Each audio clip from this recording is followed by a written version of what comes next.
So guys, magandang hapon po sa lahat. Ngayon, dito naman tayo mag ng binilad na niyog guys. Mag tayo dito. Mag itong anuhin natin to.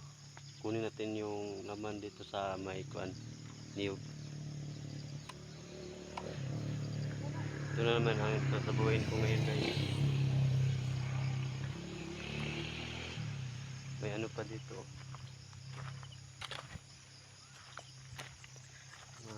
Dito guys. Tingnan natin ano nakasulat guys.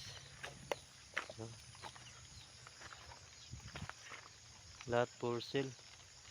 Contact us 0909-5216-742.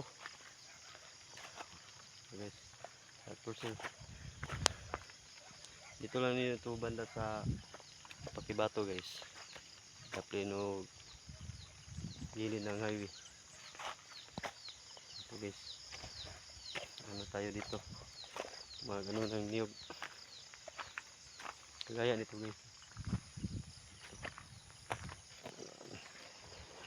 Hindi pa man masyadong malakas yung ulan guys. Ano pa tayo dito, may sadlayan ng huwag sa pa guys, maglugit. Ano yung anong Tagalog sa lugit guys, hindi ko pa alam. Ito guys, para makapira tayo guys. Itong gagawin guys, ilagay ditong kuan guys, ito niyog, at yung laman ito kukunin to guys, bilad para matuyo, ibenta na guys.